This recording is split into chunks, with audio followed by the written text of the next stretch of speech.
भी किसी बात को लेकर कभी छींटाकशी करके वो चरणजीत सिंह चन्नी और दलितों का अपमान करने की कोशिश और साजिश कर रहे हैं।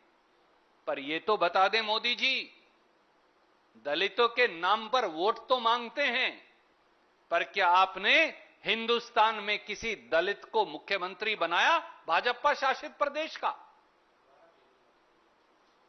कांग्रेस पार्टी ने चाहे देश के राष्ट्रपति बनाने की बात हो, चाहे विधानसभा का स्पीकर बनाने की बात हो, चाहे देश का पहला गृह मंत्री बनाने की बात हो, कांग्रेस पार्टी ने हमेशा वंचित और शोषित वर्गों को अनेकों बार, अनेकों प्रांतों में, देश में अनेकों बार पहल करके स्थान दिया है। और यह भी एक नई शुरुआत है।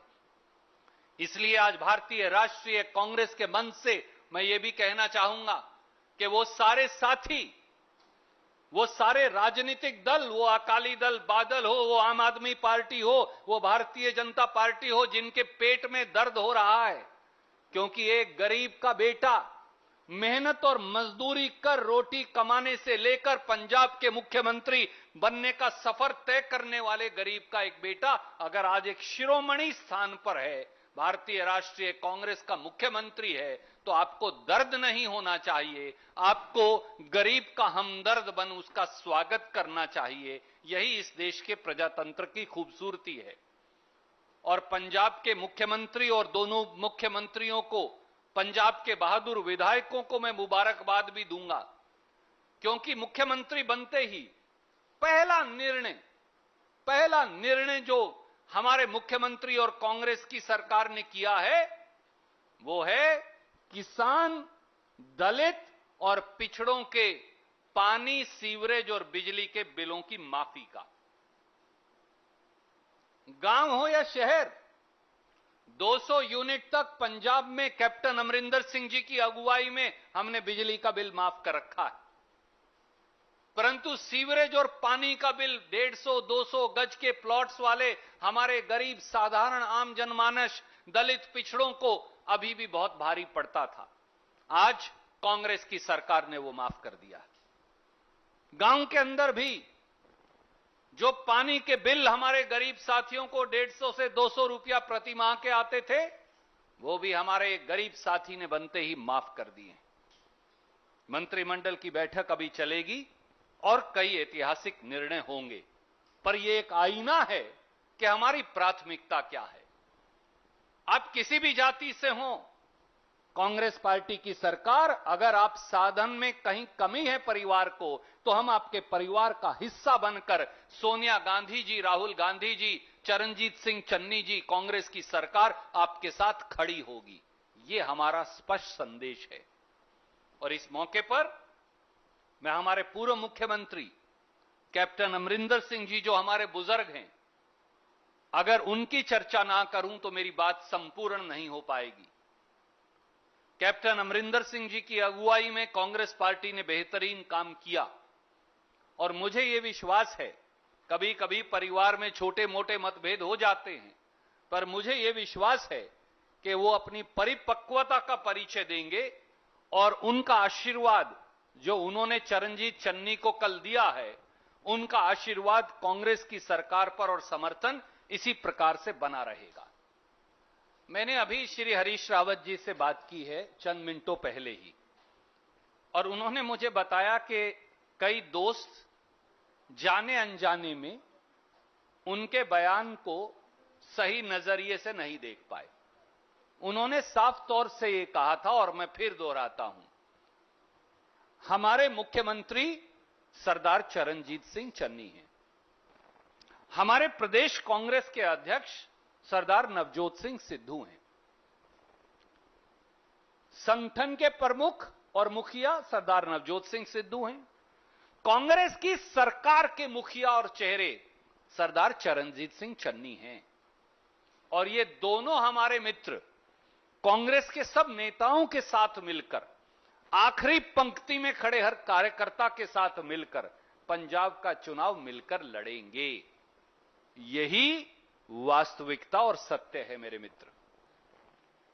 आदरणीय मीडिया के उन सारे मित्रों को जो कई प्रकार से जाने अनजाने में भ्रांतियों के शिकार हैं, मैं ये कहूंगा, भगवान के लिए, वाहे गुरु के लिए कृपया करके एक नौजवान दलित साथी जो कांग्रेस के पंजाब के मुख्यमंत्री सरदार चरणजीत सिंह चन्नी बने हैं, उनके बारे में कोई भ्रांति मन में मत रखिए। सरदार चरणजीत सिंह चन्नी बतौर मुख्यमंत्री कांग्रेस का चेहरा होंगे और उनके साथ प्रदेश कांग्रेस अध्यक्ष के तौर पर सरदार नवजोत सिंह सिद्धू भी कांग्रेस का चेहरा होंगे। और वो सारे महत्वपूर्ण नेता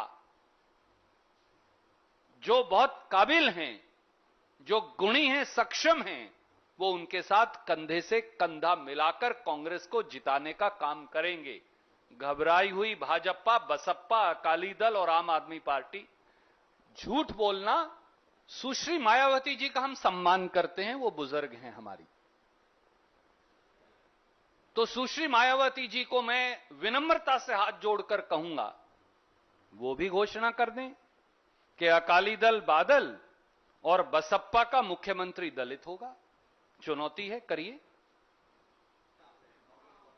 आदरणीय साथी, भारतीय जनता पार्टी इस देश के गरीबों का मजाक उड़ा रही है।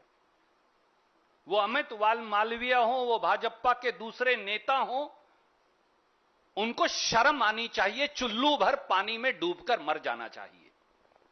इस देश के दलितों, गरीबों पर आक्रमण करना, ऊना से हाथरस तक उनका आरक्षण छीनना, उनके संरक्षण के कानून को खत्म करना, और अब उनके एक नौजवान बेटा, अगर एक दलित का बेटा पंजाब का मुख्यमंत्री नहीं बन सकता? अगर भाजपा ने नहीं बनाया तो कांग्रेस ने तो करके दिखाया, उस पर भी आप मजाक उड़ाते हैं। जेपी नड्डा साहब, आदरणीय नरेंद्र मोदी जी, आज इस मंच से मैं कहता हूं, दलितों, गरीबों और पिछड़ों का मजाक उड़ाना बंद करिए, वरना आप वो दिन दूर नहीं जब सत्ता आपके पांव तले खिसक जाएगी। राजनीति में बदलाव स्वाभाविक है और यह एक निरंतर चलने वाली प्रक्रिया है। कांग्रेस अध्यक्षा सोनिया जी ने, राहुल जी ने अनेकों बार कहा है, हम तजर्बे का सम्मान करते हैं। राहुल गांधी जी का यह मानना रहा है और उन्होंने सार्वजनिक तौर से कहा है कि तजर्बा और तरुणाई दोनों का मिश्रण ही कांग्रेस का रास्ता है।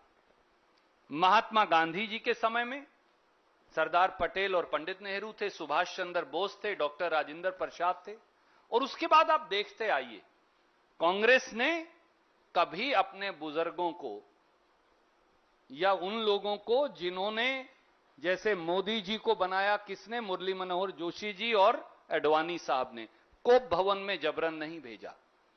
बुजुर्गों की जगह है, उनका तजर्बा है, उनका मार्गदर्शन है और रहेगा, पर नई पीढ़ी को मौका देना चाहिए और देना पड़ेगा। इसलिए कांग्रेस तजर्बे और तरुणाई के रास्ते पर चल रही है। मैंने आदरणीय साथी इस सवाल का जवाब खुद ही दे दिया था सुओ मोटो में। कभी कभी वैचारिक मतभेद नहीं, थोड़ा थोड़ा मतभेद हो जाता है, परंतु उसका मतलब यह नहीं। कैप्टन अमरिंदर सिंह जी को मान और सम्मान कांग्रेस पार्टी ने लगातार दिया। 2 बार प्रदेश कांग्रेस कमेटी का अध्यक्ष उनको बनाया। 10 साल तक, 9 साल, 9 या 10 महीने तक वो प्रदेश के कांग्रेस के मुख्यमंत्री रहे। कांग्रेस पार्टी ने हमेशा उनकी राय ली है, उनका सम्मान किया है और वो बहुत एक परिपक्व नेता हैं। व्यक्तिगत तौर से मैं तो उनका बहुत सम्मान करता हूं और पार्टी भी करती है। राहुल जी, सोनिया जी ने हमेशा उनकी राय ली है, परंतु समय का बदलाव है और बदलते समय में एक और पीढ़ी के एक और साथी को मौका देना स्वाभाविक है। और खुद कप्तान साहब ने आगे बढ़कर उनकी तारीफ की है, उनको मुबारकबाद दी है। मैंने सिर्फ यह कहा है कि उनकी परिपक्वता और तजर्बा हमें मिलता रहेगा, ऐसी मुझे उम्मीद है। My friend, some things sent in anger, sometimes everything should not be necessarily broadened and necessarily inflated. I think there was a moment of anger. He has said what he had to say. He is an elder. Let's move forward. If you look at the record released by National Crimes Record Bureau, the picture will be clear before you. Which are the states which are infamous for crime against SC, ST, OBC? Why is it that for last 7 years, every BJP ruled state is on top? Crimes can happen in any state. Crime prevention is our duty. We will continue to do so. Despite crime prevention, sometimes a crime can happen. That litmus test is, in Alwar, those who attacked were arrested, sent behind bars, will be charge sheeted and given harshest of punishment. But in Hathras, the family is still crying for justice after a year. That's the difference between Adityanath and Ashok Gehlot, the BJP and the Congress party. ਗੱਲਾਂ ਕਈ ਹੁੰਦੀਆਂ ਨੇ, ਕੁਝ ਮਾਹੌਲ ਬਣਾਉਣ ਵਾਲੀਆਂ, ਕੁਝ ਵਿਗਾੜਨ ਵਾਲੀਆਂ, ਕਦੇ-ਕਦੇ ਡਰਾਉਣ ਧਮਕਾਉਣ ਵਾਲੀਆਂ ਤੇ ਕੁਝ ਸੱਚ ਦੇ ਲਿਫਾਫੇ 'ਚ ਝੂਠ ਦੀ ਚਿੱਠੀ ਪਹੁੰਚਾਉਣ ਵਾਲੀਆਂ। उनको पता लगना चाहिए कि मेरा नेता कैसा होगा। ਅਜਿਹੀਆਂ ਗੱਲਾਂ ਹੁਣ ਹੋਰ ਨਹੀਂ, ਕਿਉਂਕਿ ਆ ਰਿਹਾ ਹੈ ਸਾਫ਼ ਸਿੱਧੀਆਂ ਤੇ ਸੱਚੀਆਂ ਗੱਲਾਂ ਦਾ ਪਹਿਲਾ ਸ਼ੋਅ, ਮੁੱਕਦੀ ਗੱਲ, ਮੇਰੇ ਯਾਨੀ ਜਗਵਿੰਦਰ ਪਟਿਆਲ ਦੇ ਨਾਲ।